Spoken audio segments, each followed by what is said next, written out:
Hey guys, welcome to This Week. I'm Salome, And I'm Crystal. and it is October 8th, and we're going to be talking about Rihanna. Should she be sorry or not sorry?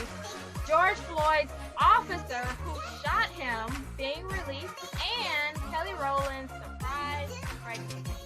So let's get into it.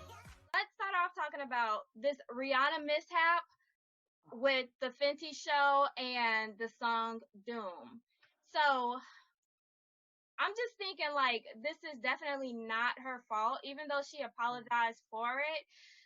The simple fact is that she never created the song. Now, with the Muslim hadith being in the song, a lot of, well, I'm going to say a lot of, but some of the Muslim fashionistas, some of the influencers are saying that they might not even buy Fenty products again. I think a lot of people are reaching. I can understand being upset because of what you believe in and what you worship is being used in the wrong context. But I think by her being at the level that she is, it should be a growing experience on both sides for Muslims and for artists. Because a lot of artists don't know what you can't say and can say. Because if it was a recording, I'm sure it didn't say before the recording started, do not use this in any social outlets. You see what I'm saying? So I think this should have been a growing experience where, yes, she apologized because that is what you do when you're a boss bitch. You apologize, but tell me and show me what better way that I can go ahead and use your material. And if I remember correctly, it wasn't even her that was personally using it. It was just in her show. So I just think it's a little bit of reach going on there. You know what I'm saying? Just a little bit of reach. Exactly. And the artist, Cow Chloe, actually apologized prior to, saying that she actually got the sample, because it was a sample, it wasn't a full song. She got the sample off the internet when she was on the song, and she just pretty much like had no clue. So she definitely apologized. She was the artist, but Rihanna really like having time to fully research someone's sample in their song is kind of like, it is her team's job to do something like that, but we're not going to always hit it on the nail.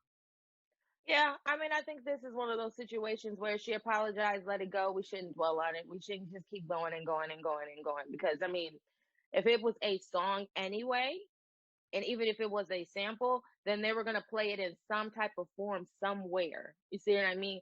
So, what would be the difference between how you chose to put it out there and how it was put out there? And if the artists themselves apologize, that should be a done deal. Close the casket. It's over. It's a wrap. I definitely agree. So I'm just going to say justice for Rihanna. Justice. Justice for Rihanna and justice for George Floyd. So apparently the officer, what is his name? Derek Chauvin, who shot George Floyd, is out on bond for $1 million. Where he get $1 million from? He was a popo. Exactly. So I'm hearing that there were donations involved because, there's always people out there who are willing to throw money into things like this. Oh, absolutely. If every KKK member gave him a nickel, he would have been able to bond out 3, 4 different times. And for them to say that he wasn't protected in prison, there's plenty of Aryan brothers and everything else who will back him up. Not saying that he's a part of these groups, but in their minds, he did the world justice. You know what I mean? And I just think that it's wrong. It's just too wrong. He should have never had the opportunity to get bond because if he will kill that man in the line of duty, he'll kill somebody out of the line of duty. Mm-hmm. And I think he's safer in prison than he is on the street. I was just going to say that too. Why do they think that he's safer on the streets than he is in prison? The worst. That's the biggest question to me. Yeah. I mean, it's just profoundly sad that we even get to that point. And I mean, at this point, the most dangerous thing for an African American in this world is the imagination of a white person. Say it again. The imagination of a white person. What they think we're going to do with them. What they think we're going to attempt to them. I mean, it shouldn't be a black and white issue, but in this matter, it's a black and white issue. If he was Asian, it would be an Asian and black issue. And to clear it up, because it's not every white person, but for those who just still don't understand that what he did, it has no justification. Yeah, you can imagine that. On top of, me personally, I don't even care if it was my cousin Pookie. If you're going back to Yeah. jail and you're likely to get sentenced, I'm not spending no money on you. Sorry. Exactly. Why put bond up for someone You're gonna going go back. to jail? And You're hopefully gonna go you back. will be sentenced. He should have took that time to make some friends, Yeah. get some connections, because he'll be right back there. Unless he does Yeah. the coward thing that people have been doing lately and taking their own lives so they don't have to face the reality of what they've done. But it's just pathetic. I'm sorry. If it was an African American flip-flopped in that, he wouldn't have had any bonds. He would have not went to jail unscathed. And we wouldn't even be hearing about it anymore. I definitely agree with you. It's ridiculous. It's just completely ridiculous.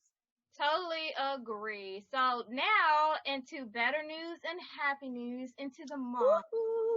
Let's get into the surprise pregnancy with Kelly Rowland. First of all, people are like so surprised that during the Lion King premiere that I'm still saying that Beyonce and Kelly were throwing You hints. called it. She took a picture of her hand over her belly. Beyonce had the going on like, don't say anything. You know what I'm saying? Like, they definitely don't take were my giving moment. hints. Yeah. I feel like Beyonce didn't want her moment taken. But Kelly being the private person that she has been, and Kelly being, you remember, she got into the Fabletics and she got into the workout gear and she started making her own line and everything. Yeah. She was always rocking the body. You always saw her body, her abs. You saw everything, and then suddenly all you see is my neck. You gave yourself away. You know what I'm saying? Yeah, she definitely gave it away. She was safe to tell everybody. Yeah, exactly. Well, here's the thing. People are saying, how is she only 5 months pregnant? But there were clues back in 2019. The deal is letting the secret out of the box that her and her husband, Tim, had already been planning to have another baby. But in her interview with Women's Health, she pretty much explained like they were planning to have another baby and then COVID happened. So it may have derailed her the process, but it's here now and we're happy. I'm excited for her. I mean, I think the biggest thing is that people are in an age where no one plans their pregnancy, or we're in the age where millennials don't plan a pregnancy. It's pee on the stick, and then it's like, oh my gosh, I'm pregnant. Ooh, you know what I mean? Like, people don't know, like, people actually go out and buy ovulation sticks and testers and try to have a baby. I think it's wonderful. I think it's wonderful. She took the time and set herself apart from Beyonce and set herself apart from girl bands, and she made a name for herself, and she did it in her own way, and I love it. Yeah, definitely. So thanks, Miss Tina Lassa, for trying to keep the secret, but we kind of already. Thanks to Kelly, thanks to Beyonce for the hints. We got absolutely. So that is our wrap up for this week, you guys. We can't wait to get you in tune again for the following week and every week after that. Visit us online at www.girlversion.net to keep up with the latest celebrity and breaking news. And definitely tune in to us on Roku at Girl TV. Bye. Girl TV.